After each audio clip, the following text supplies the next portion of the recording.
Bienvenue à toutes et à tous sur Cocotte TV. Aujourd'hui, nouvelle vidéo de présentation et on parle d'un boîtier PC avec le tout nouveau Zalman Z10 DS. Comme vous avez pu le voir en introduction, le DS veut tout simplement dire Display Screen car le boîtier arrive avec une face avant qui intègre tout simplement un énorme écran LCD de 15,6 pouces en Full HD. Un écran LCD qu'on pourra utiliser en guise de porte, mais qu'on pourra aussi utiliser, si on le désire, en élément externe grâce à un petit pied qui est aussi livré dans le bundle du boîtier. Autrement, on est sur un boîtier de type ATX, Micro ATX et ITX qui est livré avec 3 ventilateurs de 120 mm et un petit module afin de permettre la gestion de RGB. Au niveau du tarif, on nous a promis 199,99 € en France. On vous propose d'en faire un tour complet. C'est tout de suite, c'est maintenant, c'est sur Cocotte TV. On commence comme toujours avec les tech specs. Ce boîtier est donc compatible ATX, Micro ATX et ITX. Il se nomme le Z10 DS pour Display Screen. On va y revenir. Le boîtier mesure 474 mm de profondeur, 220 mm de largeur, 488 mm de hauteur, 9,5 kg pour le poids. Au niveau des limitations, carte graphique 395 mm. Ventirad CPU 173 mm de hauteur, on pourra mettre une alim de 200 mm et pour le water cooling on pourra mettre du 360 mm à l'avant, 360 mm dans le haut et on a également une compatibilité 280 mm à l'avant et dans la partie haute. On s'intéresse à notre boîtier. Alors on vous a dit Z10 DS pour Display Screen, et là, vous ne voyez pas de Display Screen sur la face avant comme dans l'introduction, c'est normal. On a décidé de vous montrer comment ça se passait pour pouvoir installer cet écran, et vous allez voir, c'est ultra méga simple. On a l'écran qui arrive dans un petit carton en bundle, qui est donc ici. C'est un écran 15,6 pouces. Avec le petit support, on pourra l'installer comme ça à l'horizontale. On pourra aussi l'installer à la verticale, puisque derrière, on va avoir les deux connecteurs USB type C et mini HDMI pour pouvoir le relier. Alors, pour le mettre en place, c'est simple. On ouvre la face avant, qui est présente de base. On a deux charnières. On soulève la porte. Les charnières sont retirées. On vient ensuite brancher nos deux câbles. Donc le mini HDMI, l'USB type C pour pouvoir alimenter l'écran. Ensuite, on se met au niveau des charnières, on clipse, et voilà, on vient passer du Z10 au Z10 DS avec son écran, qui est donc un 15,6 pouces 16 neuvième. Affichage 1920 par 1080, rafraîchissement en 60 Hz. On est sur 250 CD par mètre carré pour la luminosité et on a un contraste de 1000 pour 1. Les amis, avant de découvrir le reste de notre vidéo, on vous propose un petit peu de réclame pour GVG Mall, notre partenaire pour les clés Windows, un partenaire qui nous soutient depuis plus de 2 ans et on utilise très régulièrement les clés Windows pour nos machines, on utilise aussi les clés Office. Alors, comment ça fonctionne? On vous montre rapidement. Vous allez sur le site GVG Mall. Ici, vous tapez Windows 10. On prend l'exemple de Windows 10. Ensuite, hop, petite vidéo ici qui va vous expliquer comment ça fonctionne. Vous allez faire acheter maintenant sur cette fenêtre où vous allez avoir la licence Windows 10. Vous n'oubliez pas de mettre le code promo CVIP qui vous permet d'avoir la ristourne de Cocotland sur votre clé Windows. Ensuite, vous allez soumettre la commande. Vous allez arriver sur la page de paiement. Sur la page de paiement, vous pouvez le voir, vous avez tous les moyens de paiement qui sont disponibles, que ce soit par de la carte bleue, par PayPal, par tout ce que vous voulez. Vous allez faire payer maintenant. Ensuite, une fois que vous aurez payé votre licence, vous allez avoir à l'intérieur de votre panier votre clé Windows qui va apparaître. Et là, il suffit juste de copier votre clé Windows et de la mettre sur votre produit Windows 10 pour pouvoir tout simplement activer votre Windows et utiliser pleinement votre licence Windows 10. Donc, vous avez vu, 40 secondes à peu près et le tour est joué pour avoir une licence officielle pour votre PC. Maintenant qu'on a installé l'écran, parlons du boîtier en lui-même. On a donc ici la face avant avec l'écran, avec un petit verre devant. Attention, c'est pas tactile, ça présente très bien. Ça donne une façade qui est très jolie. Dans la partie basse, on a partie en plastique avec le logo de la marque, des ailettes en plastique pour laisser passer l'air. Quand on ouvre la porte, on va retrouver juste derrière, ici, un filtre en type nylon qui protège deux ventilateurs de 120 mm de base. Si on tourne un petit peu plus le boîtier, on a juste ici des petits boutons qui permettront la gestion de l'écran, à savoir l'éteindre, augmenter et réduire la luminosité. Sur le côté gauche, on va retrouver un panneau en verre trempé qui est maintenu par deux vis à main avec des pourtours qui sont intégralement peints. Et on le voit, on a un cache alimentation avec une petite fenêtre, donc c'est bien d'avoir des pourtours qui sont pas relativement bas. Dans la partie basse, on a des pieds en plastique plutôt classiques. On passe maintenant directement sur le côté droit. On va avoir une petite entrée d'air sur la face avant à cet endroit, puisque là, vous voyez, ça respire plus beaucoup. Donc heureusement qu'on a une petite entrée d'air, mais globalement, on vous le dit, ça va tuer le flux des deux ventilateurs de 120 mm. Ici, on a une grille d'aération avec un mèche plastique aimanté pour permettre l'installation des deux ventilateurs de 120 mm sur le côté avec l'utilisation de l'écran, par exemple. On retrouve les pieds en plastique dans la partie basse.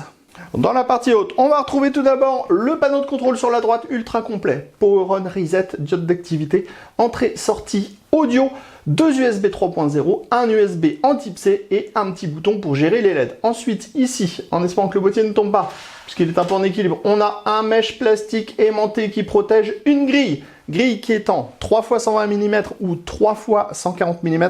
Je fais une petite erreur plus tard, vous le verrez dans la vidéo, j'ai dit 2 x 140 mm. Par contre, pour le water cooling, on est bien en 280-360 mm maximum. La structure arrière de ce Z10DS est plutôt classique. Ventilateur de 120 mm, ARGB, réglage de la hauteur sur 3 cm, emplacement pour la plaque IO-Shield de la carte mère. 3 slots d'extension à 90 degrés avec une platine qu'on peut démonter pour repasser à 7 slots d'extension classique. Petite grille de ventilation. Emplacement de l'alimentation dans la partie basse avec des gros patins en mousse et un filtre amovible de type nylon. On termine justement sous le Z10DS où on va avoir les pieds en plastique avec des patins en mousse. Et enfin, on va avoir ici le filtre amovible à destination de l'alimentation. Juste au-dessus, bien sûr, on va avoir les deux vis de sécurisation pour la cage HDD, car la cage HDD est amovible. Découvrons maintenant le châssis de ce Zalman Z10DS, un boîtier qui, comme on le disait, est compatible ATX, micro ATX et ITX. On va voir ici le plateau de carte mère avec 3 passages dans la partie haute. 2 passages sur le côté avec des caches en caoutchouc et 3 passages dans la partie basse au niveau du cache alimentation. On a bien sûr un large accès backplate. Toujours au niveau du plateau de la carte mère, on va retrouver sur le côté droit 2 emplacements en 120 mm qui permettront de déporter les 220 mm si on le désire. Dans la partie basse, on l'a dit, on a le cache alimentation avec une fenêtre ici et Zalman dit qu'on a 2 emplacements en 120 mm sur le dessus. En fait, on en a même un 3e, mais avec l'ouverture pour le water cooling, ce dernier n'a pas été compté. Ici, vous le voyez, on a une platine pour installer un riser, on y reviendra un petit peu plus tard. Si on passe à l'avant, on va trouver 2 bases de ventilateurs de 120 mm, filtrés qui sont montés sur une grille qui est compatible 3 x 120 mm ou 2 x 140 mm. Pour le water cooling, ça sera 360 ou 280 mm maximum. Si on passe à l'arrière, on va voir un ventilateur de 120 mm RGB avec réglage de la hauteur sur 4 cm. Ensuite, on va voir ici 7 slots d'extension de base, mais Zalman fournit directement un système pour être monté à 90 degrés avec une grande platine qui permet d'installer le riser sur des plots, donc ça c'est ultra bien. Sachez que dans le bundle, vous allez retrouver les autres slots d'extension si vous voulez installer votre carte graphique normalement. Et si vous installez votre carte graphique normalement, vous aurez aussi le petit card holder pour pouvoir supporter votre carte graphique. Enfin, dans la partie haute, on va retrouver une grille qui est en 3 x 120 mm, 2 x 140 240 mm. Pour le water cooling, ça sera comme à l'avant, ça sera 360 mm maximum, mais on pourra aussi installer des radiateurs en 280 mm. On passe derrière le plateau de la carte mère. On retrouve nos 3 passages dans la partie haute, les 2 passages au centre. On a également 2 petits passages au niveau des 2 emplacements en 120 mm, donc ça c'est plutôt une bonne chose. On va retrouver des scratchs au centre pour pouvoir relier le plus gros des câbles, mais on a également plein de dispositifs pour pouvoir mettre des colliers. Dans la partie basse, on va retrouver la cage HDD. Donc la cage HDD, elle propose un panier qui est compatible 2,5 pouces, 3,5 pouces, et au-dessus de la cage, vous avez également des points d'ancrage 2,5 pouces, 3,5 pouces, donc on pourra mettre 2 SSD ou 2 disques durs. Ensuite, on a l'emplacement de l'alimentation ici avec des patins en mousse et ici, on va retrouver 2 braquettes SSD qui sont montées sur des cils en bloc. Le montage se fera à l'aide de vis pour les SSD. Enfin, on a ici un petit PCB pour pouvoir gérer le RGB. On pourra relier 6 périphériques à ce dernier et on a un bouton de gestion sur le dessus. Place à notre ZDS avec la configuration montée à l'intérieur. La première chose que l'on remarque, ce sont les câbles qui sortent ici. Ce sont les câbles pour l'écran. On a l'USB qui va vers l'USB type A qui va vers le type C pour pouvoir alimenter tout simplement l'écran. Et on a le mini HDMI de l'écran qui va vers le HDMI de la carte graphique. Bon, comme vous pouvez le voir, le montage est très propre. On est sur un boîtier qui est plutôt basique en fait dans sa conception et ça fait très bien le travail. On a de la place dans la partie haute, on a des passages pour les câbles, on a des passages à droite avec des caches en caoutchouc, ce qui fait qu'on ne voit pas trop les ouvertures. On a ici les 2 ventilateurs avant, on a 2 emplacements dans le fond si nécessaire, on a une grande ouverture à l'avant si on veut mettre du radiateur de water cooling. Ici, on a un cache ajouré où on pourra mettre 2 ventilateurs de 120 mm. En fait, c'est même 3 hein, si on utilise cette partie avant qui est un peu découpée. Et surtout, ce qu'on apprécie, c'est d'avoir cette platine complète avec les slots à 90 degrés qui permettra d'installer facilement un riser et de caler en fait la prise de riser. Donc, c'est plutôt une bonne chose. Et enfin, ici, si vous avez une alimentation qui fait du RGB, vous pourrez profiter de l'écran ou du RGB sur la fenêtre. Bref, ça marche très bien au niveau du châssis. Ça marche tout aussi bien derrière le plateau de carte mère. On a pas mal de dispositifs pour mettre des colliers partout, donc ça c'est une première bonne chose. Ensuite, on a des scratchs au centre, ça permet de faire un bon gros regroupement de tous les câbles.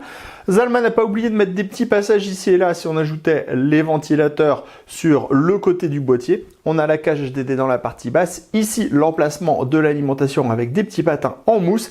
Et enfin, ici, pour pouvoir gérer le RGB, on a le petit PCB qui gère jusqu'à 6 périphériques. Donc, c'est propre côté pile et c'est propre côté face.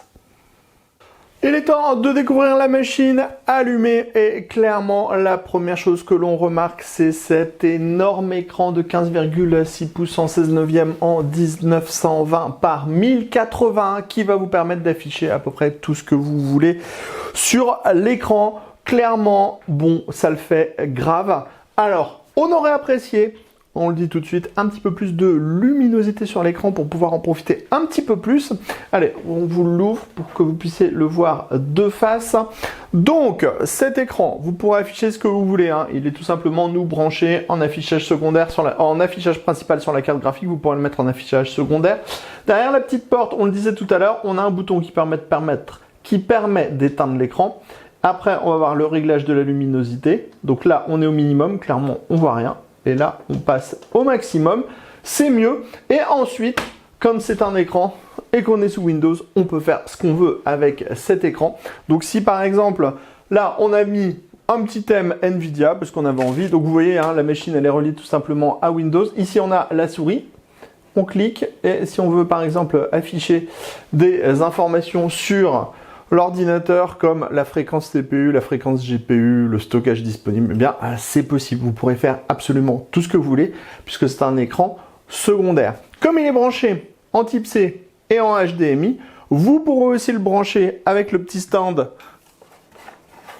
comme ceci en extérieur, donc à l'horizontale ou à la verticale. Ça, c'est vraiment une top idée de la part de Zalman que de proposer ce petit principe de fonctionnement d'écran qui peut être ou extérieur ou qui peut être sur la face avant. Alors, ensuite, pour le reste du boîtier et les ventilateurs. Alors, il faut savoir que quand on va installer la porte, quand on va désinstaller la porte, mettre l'écran, clairement, les deux ventilateurs, ils vont s'alimenter par la petite fente qui est sur le côté ici. Bon, bref, ça tue complètement les performances.